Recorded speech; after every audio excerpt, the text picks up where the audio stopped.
Bon, écoutez, bonjour à tous. Me voilà devant vous à nouveau un an après le débrief de Marseille. Et donc, je suis vraiment très heureux que le débrief ait plu, à tel point que le comité d'administration, que je remercie chaleureusement, m'a demandé de refaire le débrief. Alors, c'est bien sûr très, très flatteur et je vais essayer. Je me suis livré à cet exercice très stimulant, avec peut-être plus de facilité parce que le Covid incite peu à la distraction parisienne, et puis aussi parce que les auteurs m'ont vraiment très gentiment envoyé toutes leurs communications pour que je puisse travailler. Alors, les hépatites virales. Sur les hépatites virales, si on commence par l'hépatite C, bien sûr, le focus est sur le dépistage, maintenant qu'on a les traitements faciles. Et je commence par quid des dépistages de l'hépatite C dans un hôpital général. Et le but de ce travail était de réaliser une enquête en fait de dépistage du VHC auprès des médecins d'un hôpital général, dans le contexte de dépistage systématique recommandé par la FEF et par l'ANRS du virus C. Donc le travail, c'était un questionnaire qui a été envoyé sur une période de 3 mois, à mi-2019, à tous les médecins, en excluant les pédiatres, les urgentistes et les biologistes. Et les médecins ont répondu dans 68% des cas, ce qui n'est pas si mal. Avec, par contre, une réponse en termes de dépistage systématique qui n'était que de 5%. Et sur les médecins, il y en avait pas mal qui dépistaient sur facteur de risque, 70%, et puis il y en a qui dépistaient jamais pour 25%. Alors ceux qui dépistaient systématiquement, c'était des médecins qui appartenaient à la cardiologie, à l'oncologie, à la médecine interne et à la gynécologie obstétrique, et on comprend assez bien finalement pourquoi ces spécialités pouvaient faire du dépistage systématique. Quand on interrogeait les personnes qui faisaient du dépistage sur facteur de risque, eh bien, il y avait une bonne identification de l'usage de drogue, des maladies sexuellement transmissibles, un peu moins des transfusions finalement, et puis alors c'était pas bien pour le risque parentéral avant 1990 et pour le facteur âge de plus de 50 ans. Alors, la conclusion, c'est qu'avant de penser au dépistage systématique, il faut bien sûr balayer devant sa porte et puis s'occuper des professionnels de santé dans son hôpital.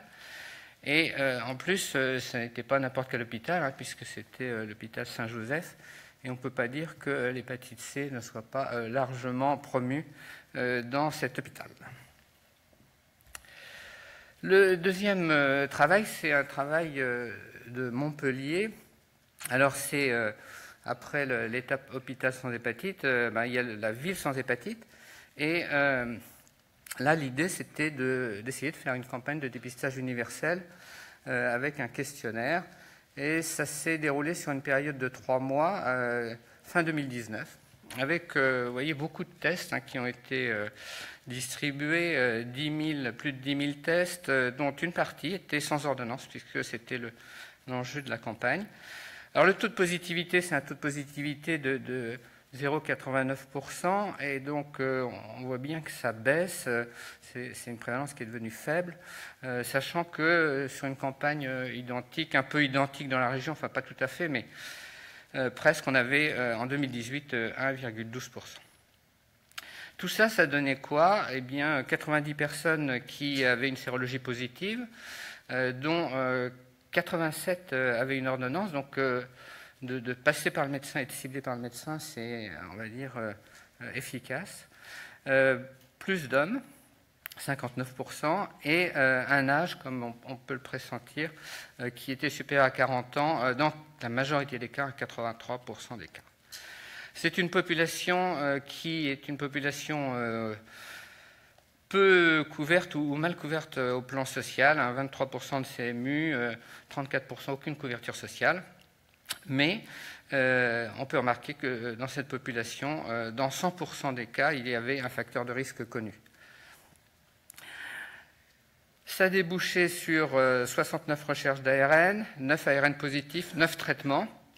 Et donc finalement, on peut dire que devant la baisse de la prévalence de l'infection et la rareté de l'hépatite chronique C, il faut probablement revenir. En tout cas, il y a un vrai questionnement sur le dépistage sur les facteurs de risque et un renforcement chez les plus de 40 ans, au lieu d'aller vers le dépistage systématique comme le prône la FEF et la NRS. Pour l'hépatite B, c'est un travail qui a été initié par Villejuif et qui s'est intéressé à l'hépatite B grave par réactivation virale. Et donc, Villejuif, Paul Brousse a contacté donc plusieurs centres en France pour essayer de colliger et de faire une petite série sur les hépatites graves et de regarder quelle était la survie sans transplantation et les facteurs associés. Donc, ils ont réussi à réunir 40 patients sur la période 2014-2019 qui avaient donc une hépatite grave avec une majorité d'hommes, un MELD, vous voyez, à 20, et qui étaient tous traités par des analogues. Alors, les caractéristiques de la population, du moins les facteurs associés à la survie, eh bien, étaient liés au MELD, à la bilirubine totale à l'admission. Et puis, pendant l'hospitalisation, le facteur évolutif qui était intéressant, c'était l'évolution du MELD entre J0 et J3. Et donc, plus il s'aggravait et plus on avait un risque de transplantation ou de décès à 12 semaines. Sortait également donc, le passage en réanimation en soins intensifs, la survenue d'une encéphalopathie hépatique pendant l'hospitalisation et l'apparition d'une acide pendant l'hospitalisation. Et si on va un peu plus loin dans l'analyse des facteurs, finalement, ce qu'on note, c'est qu'il n'y avait aucun survivant s'il y avait apparition d'une encéphalopathie pendant le suivi. Le seul facteur qui sortait en analyse multivariée, c'était le delta MELD, donc cette évolution du MELD entre J0 et J3. Et vous voyez sur le diagramme la répartition entre les patients qui sont décédés, qui sont en rouge, et les patients survivants en bleu. Et vous voyez que les patients rouges se répartissent largement dans la dégradation, dans la partie dégradation du MELD, et que c'est eux aussi qui se dégradaient le plus au sein de ces dégradations du MELD. Alors, à partir de tout ça, eh bien, on peut dire que lorsqu'on a une hépatite B qui se réactive, le delta MELD doit être regardé avec attention sur les 3 premiers jours, et également la survenue d'une encéphalopathie pour vraiment considérer une transplantation hépatique en urgence. Pour le virus D, 2020, c'est un jalon, probablement pour le virus D, puisqu'on vient d'avoir l'AMM pour le bulévirtide. Et je vous rappelle que c'est une AMM qui est une AMM, on va dire, sous surveillance, puisqu'elle a été obtenue uniquement à partir d'études de phase 2, et donc c'est d'autant plus important de regarder les résultats de l'ATU de cohorte française. Donc le but de ce travail était d'évaluer l'efficacité à la tolérance du bulévirtide à la dose qui a été autorisée de 2 mg, avec éventuellement un palier à 10 mg en cas de résistance, sur le critère qui était le critère de la phase 2, c'est-à-dire la diminution de 2 log AS12. Alors on avait le droit de donner ce qu'on voulait avec le bulévirtide, que ce soit des analogues ou du PEG. Et là, eh bien, le travail s'est intéressé à ceux qui avaient reçu du bulévirtide en monothérapie et aussi à ceux qui étaient dans l'association avec du PEG, qui pour l'instant l'association standard. Donc 155 patients inclus dans la cohorte, avec une analyse là, des 64 premiers patients. Comme c'était la condition de l'ATU d'avoir une fibrose avancée, vous voyez que l'élasticité médiane est à 11 kPa et qu'il y avait une cirrhose chez 42 des 64 patients. Alors je passe tout de suite à la tolérance excellente, aucun arrêt pour effet indésirable, aucun décès, aucun effet indésirable grave, et seulement une élévation asymptomatique des acides biliaires. Quand on regarde le résultat, eh bien, le résultat de cette charge virale et l'objectif de moins de 2 log, eh bien, il est atteint. Vous voyez qu'on passe de 5,86 à 3,52 AS12, donc on est parfaitement dans les clous. Et si on regarde maintenant qu'est-ce que fait on va dire l'ajout du PEG, eh bien, ce n'est pas très évident, hein. Il y a une tendance peut-être pour plus de diminution de la charge virale, mais ça n'est qu'une tendance. En tout cas, c'est non significatif et il faudra attendre des résultats à plus large échelle pour pouvoir conclure. Donc, on peut être rassuré, on peut dire que pour l'instant, le bulevirtide remplit toutes les conditions d'une utilisation large dans l'AMM. Stéatopathie métabolique, alcool, fibrose, ça a été l'ouverture des ateliers de la FEF avec un très bel exposé sur les rapports de l'alcool et de la maladie métabolique par Philippe Mathurin. Et donc, on a vu tous les débats que ça ouvrait. Ce qui fait que j'ai pris ce papier qui apporte sa pierre à l'édifice, mais qui, pour autant, ne met pas tout le monde d'accord. Et donc, c'est un travail qui a été fait à Bordeaux à partir de la grosse série qui a bénéficié d'un FibroScan depuis au moins 2003. Et le but, c'était de regarder finalement quel était le pronostic des patients dans le groupe stéatopathie métabolique, mais en fonction de la consommation d'alcool. Ça, c'était 1698 patients. Et puis de le comparer au groupe qui, lui, était étiqueté maladie du foie lié à l'alcool, mais qui avait un syndrome métabolique. Et ça, c'était 1667 patients. Alors la survie globale, c'est une survie qui est plutôt pas bonne pour ceux qui s'alcoolisent. Et mais quand on regarde un peu plus précisément, donc vous avez la survie globale dans la stéatopathie métabolique au milieu, eh bien on voit qu'il y a une séparation dans la survie en fonction d'une consommation d'alcool, mais d'une consommation d'alcool extrêmement minime, puisque c'est 1 verre par semaine. C'est-à-dire que finalement, votre survie est occultée si vous consommez plus d'1 verre par semaine. Alors, quand on regarde les complications, et non pas la survie, là, on passe à 7 verres par semaine. Mais la survie, c'est 1 verre. Alors après, sur le diagramme de droite, vous avez la maladie alcoolique, et là encore, il y a une intervention du syndrome métabolique, c'est-à-dire que même si la différence est moins importante, eh bien le fait d'avoir un syndrome métabolique affecte la survie de la maladie alcoolique du foie. Lorsque on s'intéresse maintenant à la mortalité, le FibroScan est un facteur indépendant de prédiction de la mortalité, mais le modèle est meilleur lorsqu'on rajoute des facteurs cliniques comme l'âge, le sexe, le tabac et l'alcool.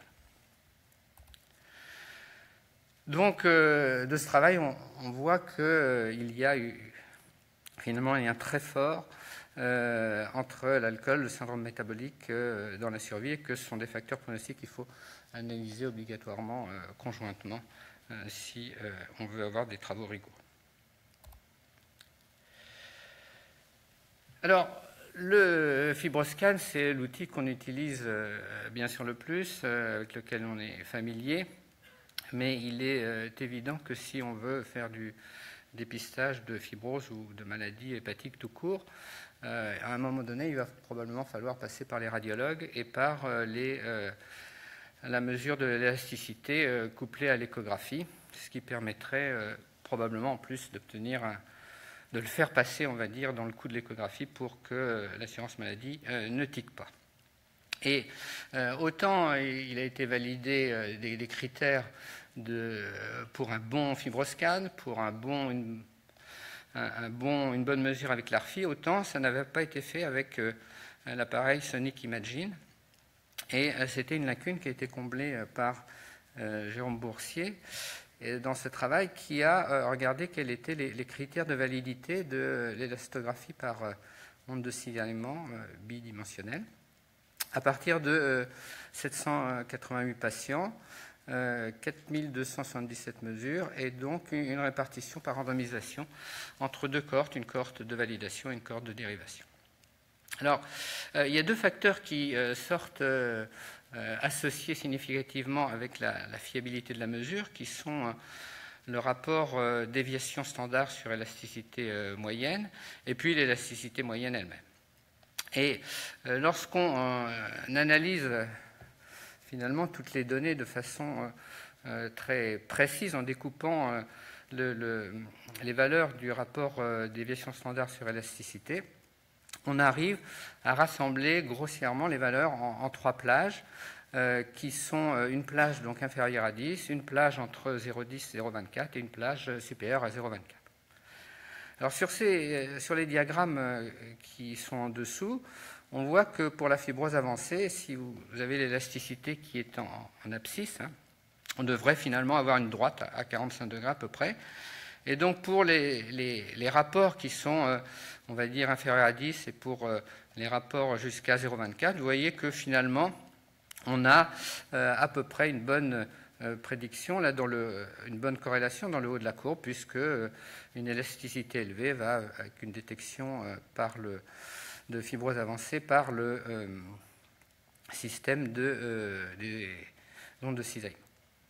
Et par contre, lorsque vous êtes sur la courbe orange, eh bien là, vous voyez que c'est beaucoup moins bon, puisque si on prend les valeurs de la droite de la courbe, là, qui sont en haut et à droite, eh bien on est à 70% seulement, alors qu'on devrait approcher 100%.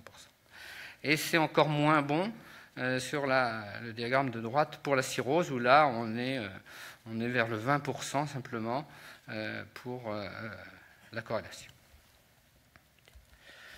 Alors si on rassemble ça sur un schéma plus simple, eh bien vous avez l'entrée donc avec le rapport déviation standard sur élasticité à droite. En haut, à gauche, en haut, vous avez l'élasticité médiane.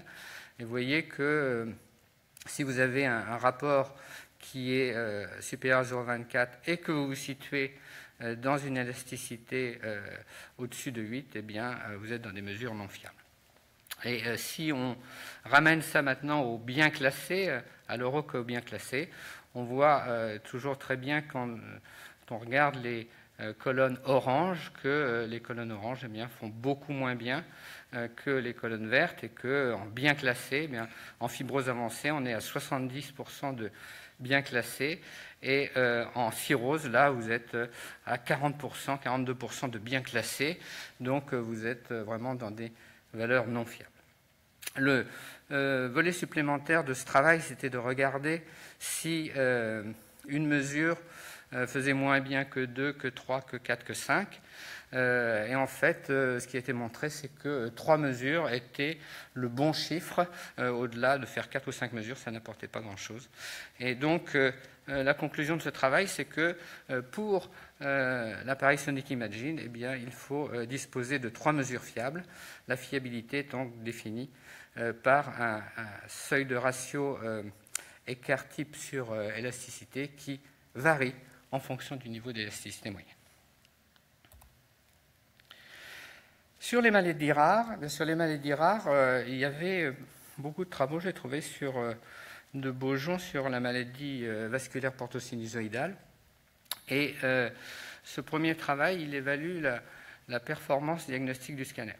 Donc, dans ces maladies où on est confronté à une hypertension portale et finalement peu de signes d'insuffisance hépatocellulaire, où on hésite avec le diagnostic de cirrhose, c'est vrai qu'on aimerait des éléments supplémentaires pour aller à la biopsie. Alors, il a été regardé dans une série où il y a eu des biopsies par voie transjugulaire et un scanner dans l'année avant ou après la biopsie.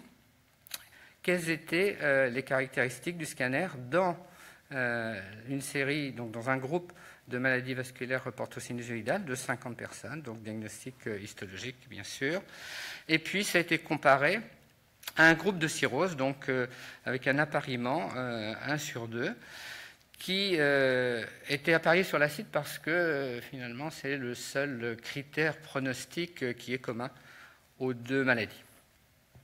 Quand on regarde les deux groupes qui ont été constitués, ben vous voyez qu'on retrouve pour la maladie vasculaire portosinusoïdale un âge un peu plus bas, un peu moins de sexe masculin, on retrouve une bilirubinémie qui est plus basse, on retrouve un INR un peu plus bas, et puis un MELD aussi, bien sûr, qui est plus bas.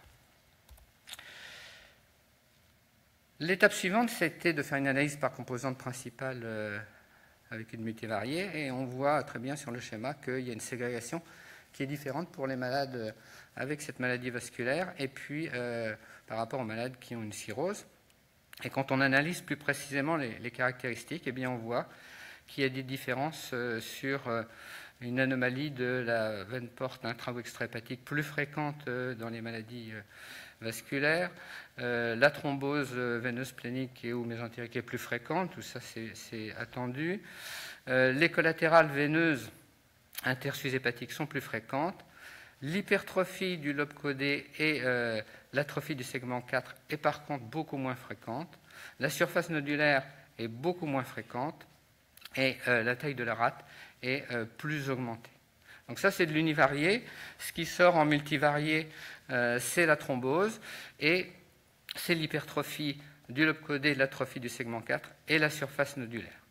Et tout ça, ça conduit à proposer que lors de l'exploration d'une hypertension portale, on évoque le diagnostic de maladie vasculaire portosinusoïdale lorsqu'il n'y a pas de surface nodulaire du foie et lorsqu'il y a une absence d'hypertrophie du segment 1 ou d'atrophie du segment 4 qu'on rencontre dans la cirrhose. Si on passe toujours avec les maladies vasculaires, mais à l'étape, on va dire, clinique, pronostique, eh bien, il y a peu de travaux sur la morbimortalité de la transplantation hépatique lors de la maladie vasculaire qui a de l'hypertension portale. Et donc le but, c'était de regarder cette morbimortalité et les facteurs prédictifs d'évolution défavorables.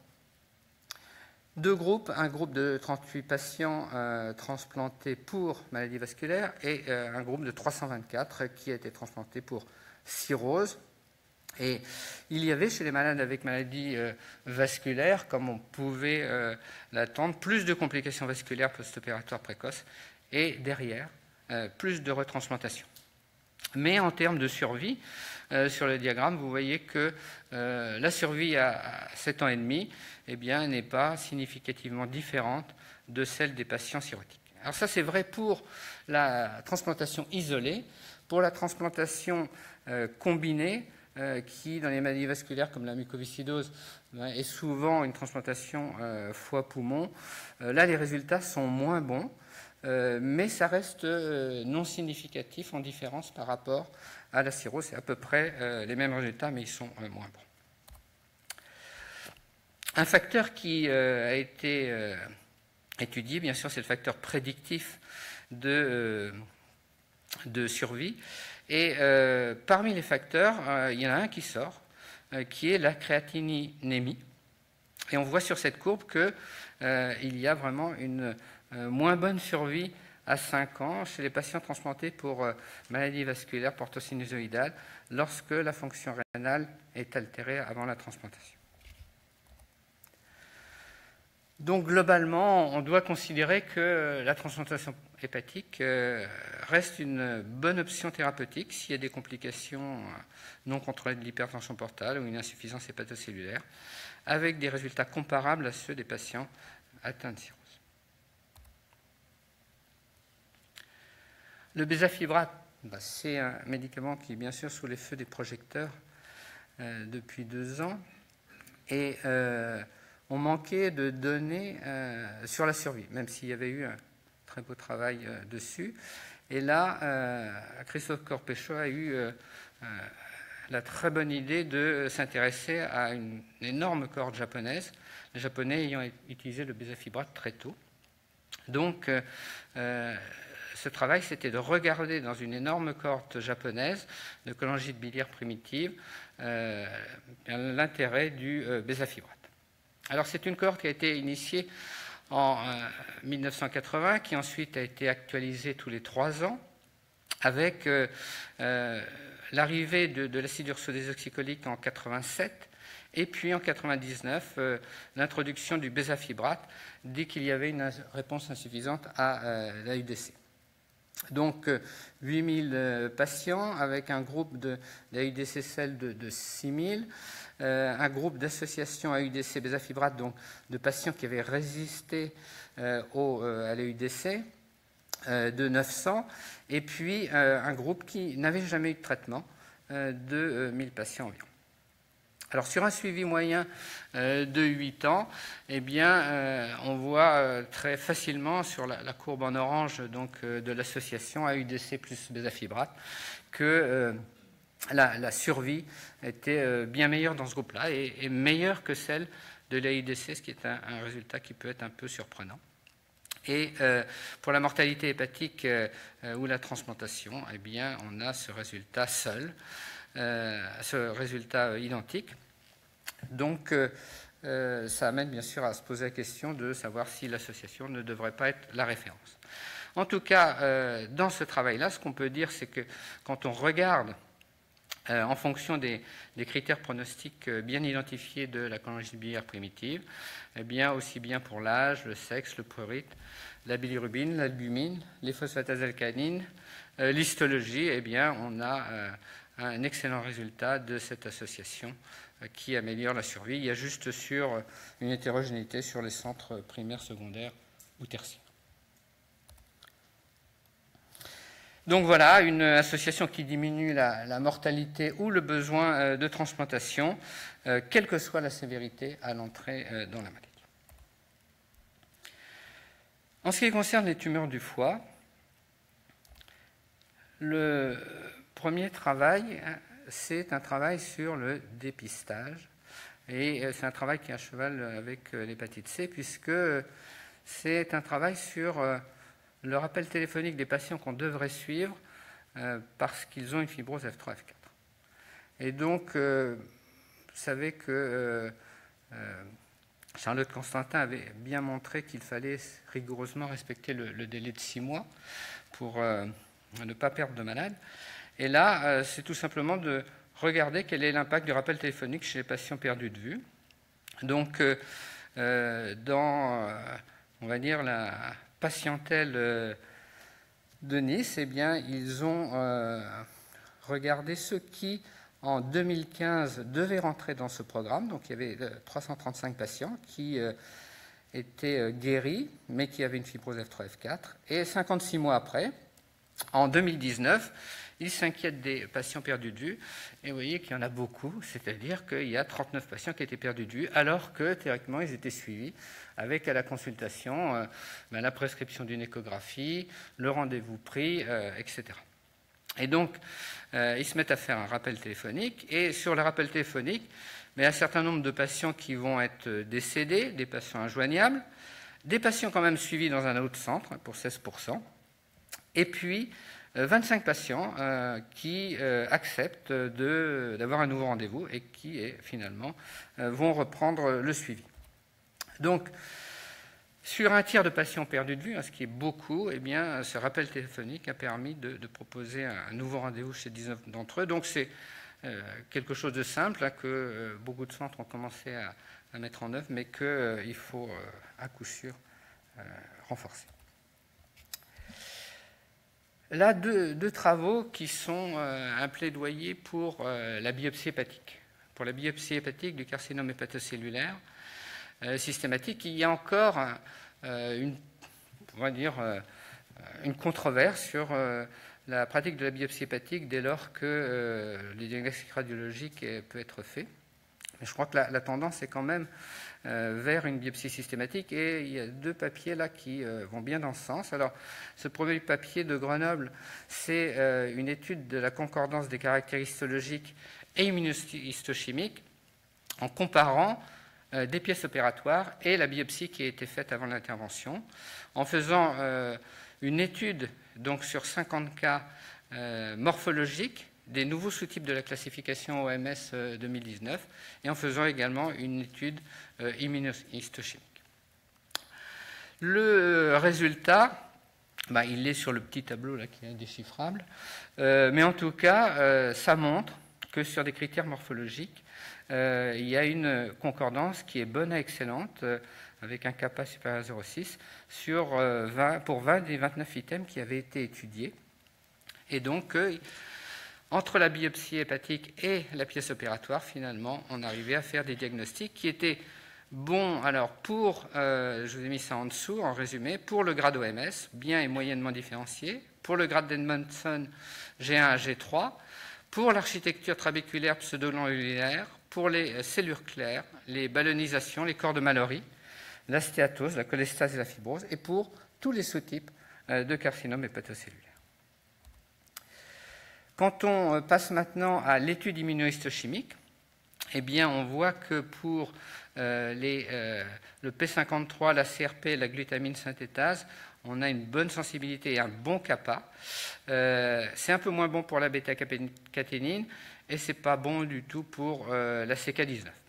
Mais quand on sait donc la corrélation qu'il y a entre on va dire l'histologie, le moléculaire et maintenant donc l'immunohistochimie, c'est vrai que c'est une incitation très forte à faire une biopsie hépatique systématique pour, avant le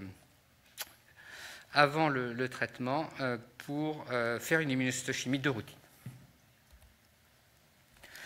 Le deuxième travail, c'est un travail qui vient de l'équipe de Bordeaux et qui montre que le profilage protéomique sur la biopsie, là encore, peut prédire la réponse au traitement.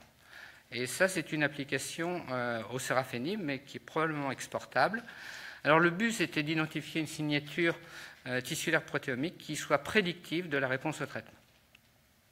L'analyse, et c'est un des avantages de la technique, peut être fait sur une biopsie fixée en paraffine. Et ils ont regardé donc, le tissu tumoral et non tumoral chez 5 bons répondeurs au séraphénib et chez 9 mauvais répondeurs au séraphénib. Alors sur ce qu'on voit là de leur étude, qui est difficile à lire bien sûr, on voit quand même qu'il y a des couleurs qui se répartissent à peu près de façon homogène entre les mauvais répondeurs à gauche et les bons répondeurs à droite. Et tout ça, ça a donné l'identification d'une signature de 77 protéines qui étaient différentes donc en tissu tumoral par rapport au tissu non tumoral, selon la réponse au séraphénib. Et ces protéines elles se répartissent, comme je vous l'ai mis sur le diagramme de droite, avec des protéines de l'hémoglobine, de la réponse en phase aiguë, du métabolisme oxydatif et de la voie de signalisation EIF2. Le travail est d'autant plus intéressant qu'il a été également réalisé pour le lenvatinib, mais aussi, on a aussi des résultats pour le lenvatinib, donc c'est tout à fait prometteur et c'est une technique dont les résultats peuvent être obtenus en une semaine environ. Donc ce travail montre que le profilage protéomique est possible sur des biopsies diagnostiques et peut prédire la réponse au traitement du CHC avancé. La seule réserve, c'est que c'est une technique propriétaire du laboratoire de Bordeaux et que, bien sûr, elle devrait être exportée. Le dernier papier sur la transplantation, sur le carcinome hépatocellulaire, c'est sur la transplantation hépatique. Et le but de l'équipe de Tours là, et de Poitiers était d'évaluer si la limite d'âge classique de 65 ans, finalement, devait être respectée, sachant qu'on va avoir des malades de plus en plus âgés et qu'il y a une pénurie de greffons. Alors, ils ont regardé, selon l'âge de la transplantation, la survie et les événements périopératoires et post-opératoires. Et on séparait donc leurs patients, 283, en un groupe de plus de 65 ans ou de 65 ans. Ça faisait 65 patients. Et puis ceux qui avaient moins de 65 ans, ce qui représentait 218 patients. Les âgés, on va dire, étaient plus souvent des sujets alcooliques, alors que chez les jeunes, c'était plus souvent des sujets viraux, avec un suivi qui était bien sûr un peu plus important dans le groupe jeune, et une fonction rénale qui était meilleure dans le groupe jeune aussi, bien que chez les plus âgés, ça reste dans les limites de la normale. Les résultats, c'est qu'il n'y a pas de différence de survie globale ou de survie sans récidive, quel que soit l'âge. Et il n'y avait pas non plus de différence entre en ce qui concerne les événements périopératoires, réanimation, transfusion, dialyse, les traitements chirurgicaux en post-transplantation, les événements cardiovasculaires, la fonction rénale, ni les cancers de novo. Et donc, voilà, c'est ce qu'on fait déjà, c'est-à-dire que l'âge supérieur à 65 ans ne doit pas être une contre-indication à la transplantation pour carcinome hépatocellulaire. Bien sûr, on va tous vers l'âge physiologique. Reste à travailler sur les critères, finalement, sur qu'est-ce que c'est l'âge physiologique permettant de transplanter pour carcinome hépatocellulaire.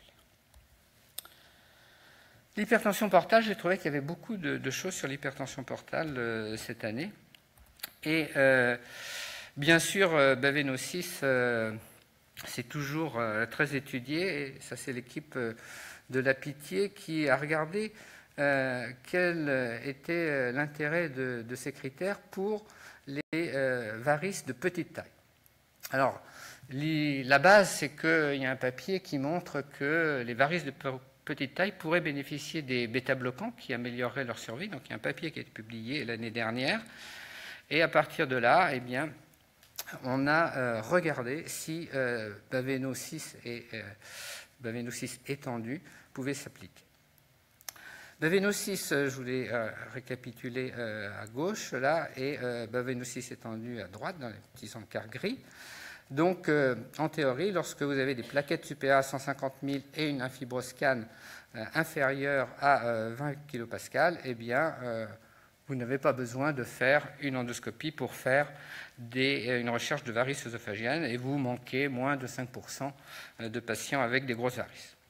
Donc, Baveno-6 étendu, ça permet d'élargir, on va dire, les sujets. Et ce travail, il a été fait à partir de la cohorte CIRVIR, qu'on connaît bien, de ces cirrhoses virales, VHC surtout, mais aussi VHB, qui était au score de Child A. Et à partir de CIRVIR, il a été possible d'identifier 512 patients qui étaient renseignés pour l'étude. Donc sur un suivi de 82 mois, qu'est-ce qu'on voit? Eh bien, c'est que si on prend la recherche de varices en se fiant aux critères de Baveno-6, c'est le diagramme du milieu, eh bien, on a, et c'est la flèche bleue là, 6% de varices de petite taille qui sont manquées en suivant les critères de Baveno-6.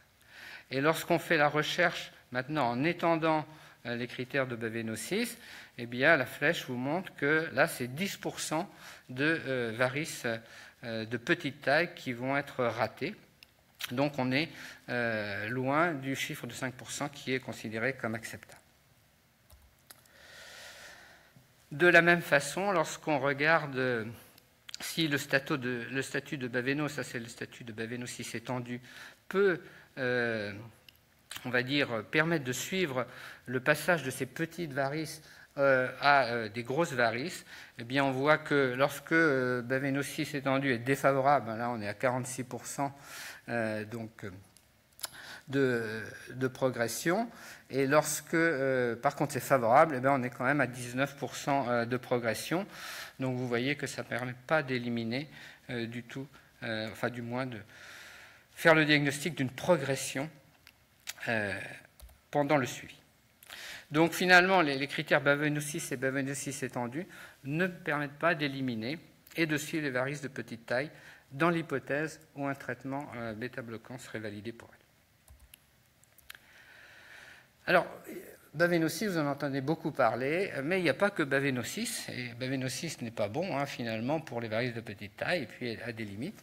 Et là, j'ai sorti un papier auquel je n'ai pas compris grand-chose, qui est un poster de Paul Callès, qui est toujours complexe. Et en tout cas, il a travaillé à partir d'une très grosse série sur les varices nécessitant un traitement et sur les facteurs de risque dans une grande population de causes multiples, sans restriction quant à la sévérité hépatique, ce qui est souvent le cas des études qui biaisent le recrutement. Donc, à partir de cette population-là, il a regardé les prédicteurs des varices nécessitant un traitement qui sont listés là dans la colonne du milieu. Il a trouvé des interactions significatives de l'âge avec le TP, de l'élastométrie avec les plaquettes et de l'IMC avec la cause de la maladie. Et tout ça, ça aboutit par donc une analyse que j'ai pas compris, je vous le dis, à une proposition d'algorithme et la validité en fait de cette proposition, elle est on va dire attestée par un article qui est sous presse dans Clinical Gastroenterology et Pathology, et donc qui fait que cet algorithme est extrait de l'article et non pas du poster, qui fait que, en fait, Paul Callès propose un score qui utilise toujours l'élastométrie et les plaquettes, mais qui est meilleur que le score de Baveno 6 et manque moins de varices à traiter. Donc, en gros, on part des plaquettes supérieures, vous voyez, à 402 000, et puis d'une élastométrie ou d'une élastométrie inférieure à 9 kPa, et là, on a 0% de chance de rater des varices nécessitant un traitement, alors que par contre, lorsqu'on est donc dans le rapport plaquette sur élastométrie, par exemple, c'est la colonne rouge, c'est les petites plaquettes rouges, qui serait inférieure à 6,2. Là, on est avec plus de 5% de varices manquées. Le TIPS, sur le TIPS, pas mal de papiers et un papier de Bordeaux qui donne une alerte sur les TIPS à expansion. Donc avant, on avait des TIPS vous voyez, qui étaient calibrés, on choisissait le calibre avant de les poser. Et en fait, depuis qu'on a les TIPS à expansion, eh bien, on n'a pas trop de recul. Et donc, ce travail s'est intéressé à la série de Bordeaux, qui était principalement une série d'acides réfractaires, mais il y avait aussi du TIPS préemptif et du TIPS de sauvetage. Et on voit que sur ce tableau, sur ces 46 patients, eh bien, en termes de récidive clinique et de récidive hémodynamique, en haut, eh bien, finalement, on a 44% de récidive, on va dire, significative avec ce TIPS couvert. Donc, c'est une alerte sur ces nouvelles prothèses à expansion contrôlée, incontestablement, qui méritent d'être vérifiées. Un travail de la Pitié sur un très gros groupe de patients de l'International Variceal Bleeding Study Group, 2100 patients, pour étudier si l'encéphalopathie avant la pose d'un TIPS préemptif n'est pas un facteur finalement dissuasif qui fait qu'on écarterait des malades qui pourraient bénéficier de ce TIPS. Alors, le TIPS préemptif, il s'adresse bien sûr aux patients qui sont à haut risque de récidive hémorragique, c'est-à-dire Child B avec saignement actif et Child C 10 à 13. Et on voit que dans ce groupe, eh bien, l'encéphalopathie à l'admission était de 38%, beaucoup plus fréquente que dans le groupe qui, lui, est à faible risque de récidive hémorragique.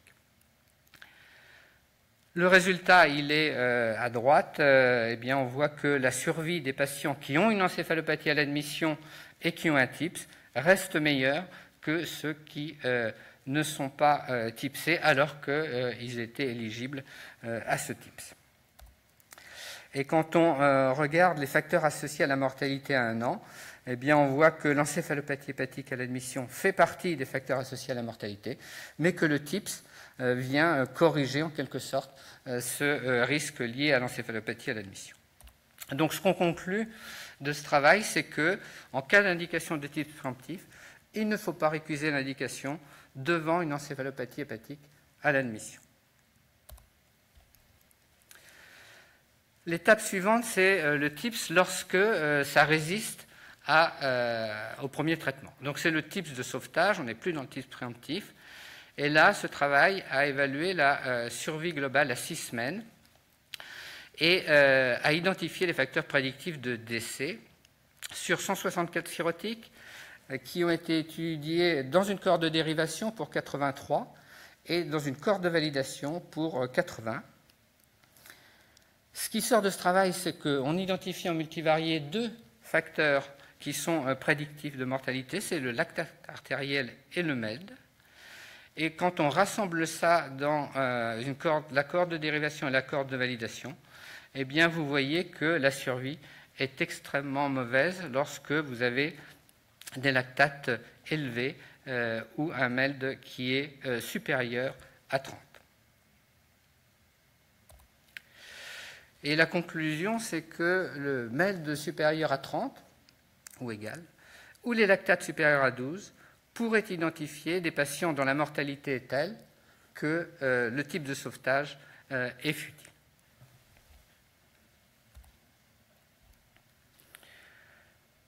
La thrombose porte, ça fait partie des situations difficiles lorsqu'il y a de l'hypertension portale, et actuellement il y a des techniques qui sont étudiées pour reperméabiliser les thromboses portales. Et il y a en particulier le centre de Tours qui s'intéresse à ça et qui a regardé sa série de reperméabilisation de thromboses portales chez des thromboses portes qui étaient chroniques de plus de 30 jours ou un cavernome. Et la technique consistait à regarder en imagerie si la branche droite était visible. Si tel était le cas, on faisait un abord jugulaire. Le succès était au rendez-vous dans 82% des cas. Et si la voie jugulaire n'était pas possible, eh bien, on recourait à la voie mésentérique. Le succès était là présent dans 77% des cas, ce qui donnait un succès global de 86% des cas, ce qui est un très bon résultat. Et lorsqu'on regarde la perméabilité à 2 ans, vous voyez que la perméabilité à 2 ans était de 76%. Ce qui a été noté, c'est que les complications, on va dire, de procédure survenaient lorsqu'il y avait des cavernomes et qu'ils étaient, on va dire, attaqués par voie transjugulaire. Et donc là, un des enseignements du travail, c'est qu'il faut, dans ce cas-là, aller à la voie mésentérique. Et d'autre part, la perméabilité était significativement plus faible en cas de cavernomes qui sont, on va dire, des pas très bonnes indications. Donc, reperméabilisation portale, 86% des cas, avec une voie adaptée, des résultats qui sont meilleurs en cas de thrombose que dans les autres situations, en particulier, bien sûr, d'état prothrombotique. J'ai dépassé mon temps, là, je pense. Donc, je vais aller vite pour les 3 dernières papiers qui sont l'intérêt du cathéter Pleuris, donc en cas de cirrhose avec acide ou hydrothorax réfractaire. Donc, c'est un cathéter tunnelisé qui peut se mettre dans l'une ou l'autre des cavités. Et ça, c'est une série suisse que Laurel Krief a réalisée.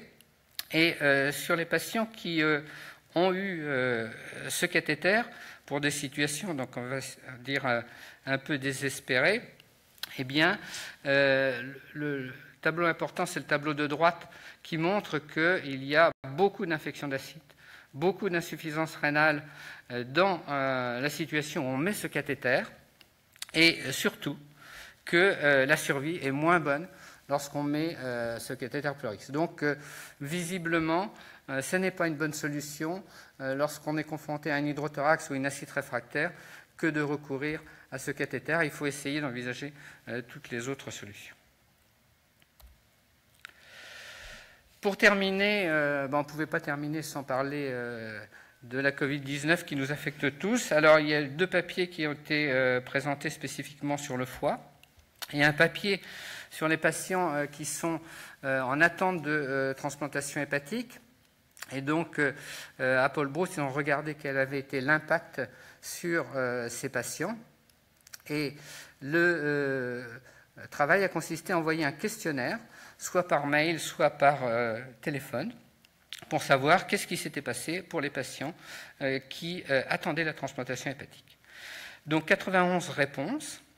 Il y avait eu 15 patients qui étaient suspects de Covid-19 et donc qui ont eu des tests PCR, des TDM. Et tout ça, ça arrive seulement, finalement, à 3 cas confirmés d'infection, donc 3%, qui ont tous été hospitalisés.